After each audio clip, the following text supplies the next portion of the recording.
El sol ardiente del verano resplandecía sobre la base aérea de San Marcos, mientras las banderas ondeaban al compás de una brisa cálida que parecía susurrar secretos. Filas de soldados de la Fuerza Aérea, impecables en sus uniformes azul oscuro, permanecían en formación, con los rostros serios y las posturas rígidas. El calor era sofocante, pero nadie se movía. La disciplina era su armadura, y el orgullo, su escudo. No era un día común. El presidente Gabriel Torres había llegado de improviso a la base para rendir homenaje a los aviadores que regresaban de una misión humanitaria secreta en Yemen. La operación había sido un éxito en los titulares, pero los detalles permanecían envueltos en misterio, clasificados bajo capas de burocracia militar. El ambiente vibraba con un patriotismo solemne, pero también con una tensión casi tangible. Las cámaras de los medios disparaban flashes, las familias aguardaban ansiosas al borde de la pista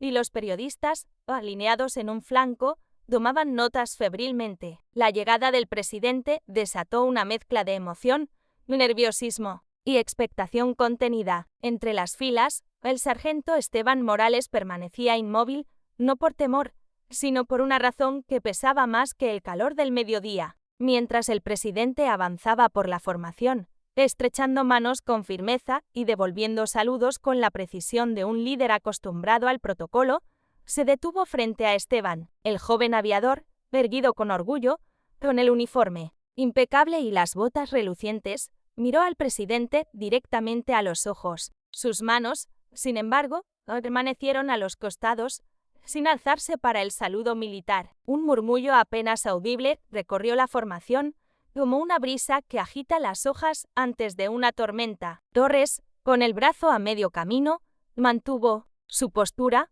su rostro impasible pero sus ojos escrutadores. Esteban no se movió. El silencio se tornó denso, casi opresivo. Los agentes del servicio secreto, siempre alerta, intercambiaron miradas rápidas. Los oficiales de alto rango en la retaguardia fruncieron el ceño y las cámaras captaron el momento, inmortalizando la tensión. Nadie sabía qué hacer. Finalmente, Torres bajó la mano lentamente, con un gesto casi imperceptible de comprensión. «Descansa, hijo», dijo con una voz serena pero cargada de autoridad. Esteban inclinó la cabeza, rígido, sin pronunciar palabra. A sus espaldas, el rostro del general Mendoza, un veterano de 1000 batallas, se tensó, reflejando una mezcla de desconcierto y desaprobación. ¿Qué había ocurrido? ¿Por qué este aviador, condecorado por su valentía en misiones de alto riesgo, se había negado a saludar al comandante en jefe? Nadie en la base tenía respuestas,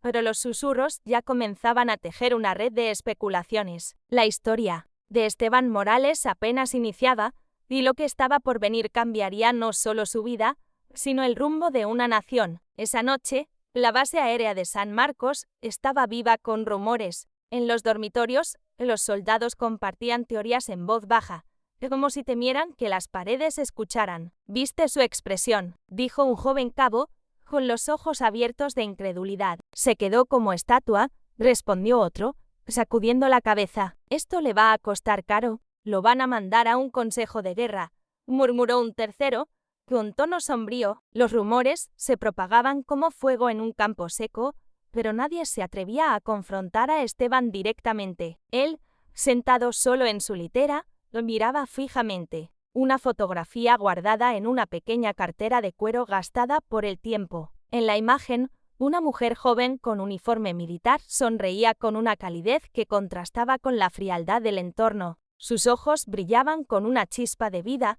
una promesa de días mejores que nunca llegaron. Su compañero de cuarto, el sargento Luis Ramírez, un hombre de voz grave y carácter leal, rompió el silencio. «¿Estás bien, hermano?». Esteban no levantó la vista, sus dedos acariciando el borde de la fotografía. «Hice lo que debía», respondió con voz baja, casi un susurro. «Negarte a saludar al presidente. Eso podría acabar con tu carrera. Esteban, lo sabes, ¿verdad?», insistió Luis, con preocupación genuina. Esteban lo miró por primera vez, sus ojos oscuros cargados de una intensidad que hizo que Luis retrocediera ligeramente. «Tengo mis motivos, son importantes, pero no es el momento de hablar». Luis supo que no debía presionar. Había visto a Esteban en acción, liderando misiones bajo fuego enemigo, tomando decisiones en fracciones de segundo que salvaron vidas. Si alguien tenía razones para un acto tan audaz, era él, pero ni siquiera Luis podía imaginar el peso que Esteban cargaba en su alma. Mientras tanto, en la casa presidencial, el equipo de comunicaciones estaba en un caos controlado. Las imágenes del incidente no se habían difundido aún, pero los periodistas presentes en la base habían captado cada detalle. Los titulares ya se escribían en sus mentes: aviador desafía al presidente en ceremonia pública. El jefe de gabinete, un hombre de rostro curtido llamado Alejandro Vargas, abordó al presidente en su despacho. Señor, ¿qué hacemos con este aviador? Esto podría convertirse en un problema mediático. Torres, sentado detrás de su escritorio, tamborileaba los dedos sobre la madera pulida, pensativo. Nada, o por ahora, respondió, con una calma que desconcertó a Vargas. No era simple rebeldía. Torres lo sabía. Había visto algo en los ojos de Esteban, una mezcla de dolor y determinación que no podía ignorar. Había algo más en juego, algo que iba más allá de un simple acto de insubordinación, y el presidente tenía la intención de descubrir qué era. 2 días después, Esteban estaba en su escritorio en la base, con un bolígrafo en la mano y un pedazo de papel rasgado frente a él. Escribía con dificultad, las palabras brotaban lentas, cargadas de una verdad que quemaba. No puedo saludar al presidente, no por falta de respeto al cargo, sino por lo que le pasó a mi hermana. Se detuvo, el bolígrafo temblando en su mano. No podía continuar. Su hermana, la capitana Sofía Morales, había muerto en un ataque con drones en un convoy humanitario en Yemen. El informe oficial lo calificó como un error trágico, un eufemismo que ocultaba una verdad mucho más oscura. Esteban había investigado por su cuenta, accediendo a documentos clasificados gracias a un contacto en inteligencia militar. No fue solo un error. El ataque se aprobó sin considerar las advertencias de Sofía desde el terreno. Los documentos señalaban una autorización de alto nivel, firmada por el presidente Torres, pero había más. Sofía había enviado mensajes por radio, suplicando que detuvieran el ataque. Su voz, clara y desesperada, fue ignorada. Esteban había leído las transcripciones, las había memorizado, y luego, en un arranque de furia, las quemó, pero las palabras de Sofía lo perseguían cada noche, resonando en su mente como un eco imposible de silenciar. Ese día en la pista, negarse a saludar no fue un acto de desafío, sino un grito de dolor contenido, un homenaje silencioso a la memoria de su hermana. La carta quedó incompleta, la herida seguía abierta, y Esteban sabía que el camino que había comenzado no tenía vuelta atrás. Al día siguiente, fue llamado a la oficina del comandante de la base, el general Mendoza. Esteban esperaba una sanción severa, tal vez un consejo de guerra. En cambio, se encontró con 2 figuras inesperadas: el general Mendoza, condecorado y de mirada severa, y un hombre de traje oscuro, Alejandro Vargas, o enviado directo del presidente. Sargento Morales, dijo el general, con voz firme pero contenida, este es el señor Vargas. ¿Trabaja directamente para el presidente Torres? Vargas dio un paso adelante, su expresión seria pero no hostil. El presidente desea una reunión privada con usted. Esteban parpadeó, sorprendido. ¿Por qué? Vargas fue directo, sin rodeos. ¿Quiere entender por qué no lo saludó? El general intervino, como si quisiera suavizar la tensión. No es una orden, es una solicitud. Fuera de servicio, sin medios, sin consecuencias. Por ahora, Esteban miró por la ventana, hacia la pista donde todo había comenzado. No esperaba esto. Una parte de él quería rechazar la oferta, mantener su dolor en privado, pero otra parte, más fuerte, sabía que esta era una oportunidad, tal vez la única, para que la voz de Sofía fuera escuchada. Finalmente, asintió. Iré. Esa noche, mientras preparaba una maleta ligera, volvió a abrir su cartera de cuero. La sonrisa de Sofía lo miraba desde la fotografía, como si lo animara a seguir adelante. Quizás sea el momento, susurró Esteban, más para sí mismo que para la imagen. La reunión en la casa presidencial no sería como nadie esperaba. En una sala austera del ala oeste, Esteban entró y encontró a Torres solo,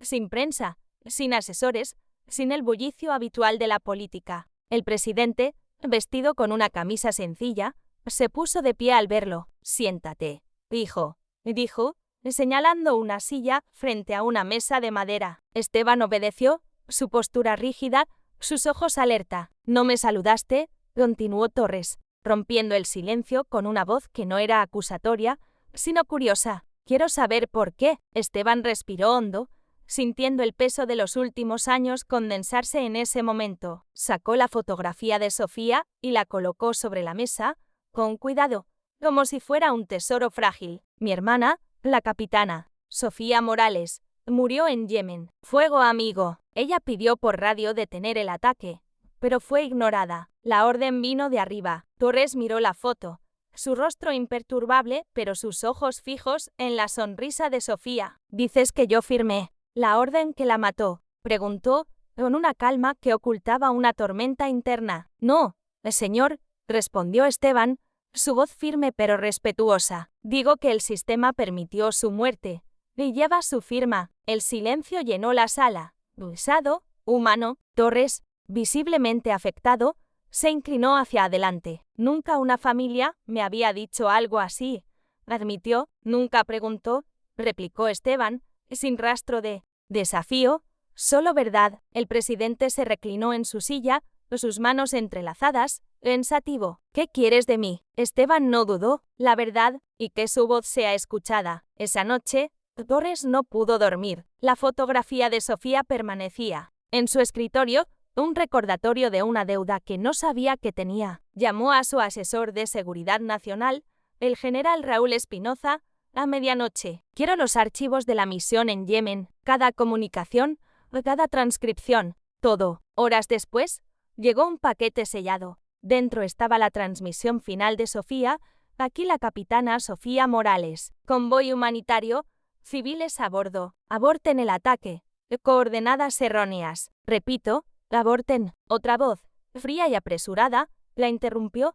«No hay demora». «Órdenes confirmadas. Objetivo adquirido». Luego, el silencio y el impacto. Torres apretó los puños hasta que los nudillos se le pusieron blancos. La grabación había sido archivada como dañada, un eufemismo para encubrimiento. Alguien había silenciado la voz de Sofía, y Torres necesitaba saber quién y por qué. Al día siguiente, llamó a Esteban nuevamente. «Escuché su voz», dijo con una suavidad inusual en él. «Ella intentó salvar vidas. Te debo la verdad, a ti y a ella». Pero exponer la verdad significaba un terremoto político. Torres convocó a su equipo de defensa en una reunión clasificada. «¿Por qué se ocultó la transmisión de la capitana Morales?», preguntó, su voz cortante como un cuchillo. El silencio en la sala fue incómodo. Finalmente, el general Ramírez, jefe de operaciones, habló.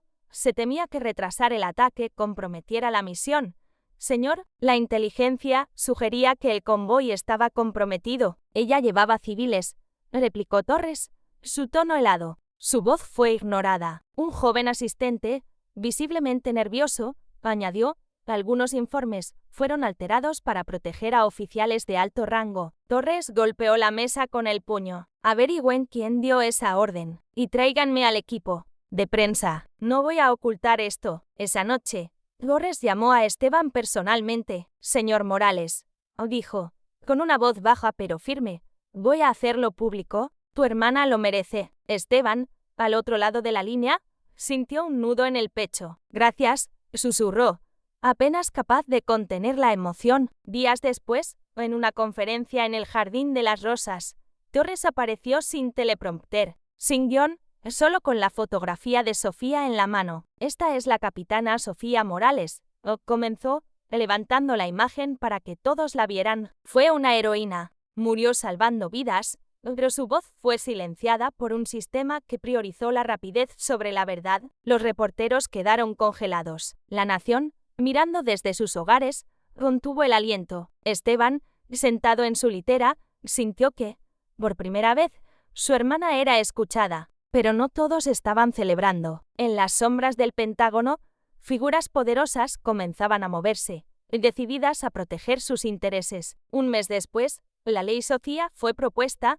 Cada transmisión de combate sería revisada por un organismo independiente, asegurando que ninguna voz volviera a ser silenciada. Sin embargo, el general retirado Antonio Salazar, quien había orquestado el encubrimiento, no estaba dispuesto a dejar que su legado fuera desenterrado. En reuniones secretas en clubes privados de la capital, Salazar se reunió con senadores y contratistas de defensa. «No podemos permitir que esta ley sea aprobada», dijo, su voz cargada de veneno. «Expondrá operaciones que ninguno de nosotros quiere que salgan a la luz». El senador Diego Castillo, un aliado de Salazar, bebió un sorbo de whisky. «¿Y qué hay del hermano, Morales?». Salazar sonrió fríamente. «Déjenmelo a mí». Los planes se pusieron en marcha y filtraciones para desacreditar a Esteban, rumores para manchar la memoria de Sofía y amenazas veladas para silenciar a cualquiera que se interpusiera. Una mañana, Esteban encontró una nota anónima deslizada bajo la puerta de su dormitorio.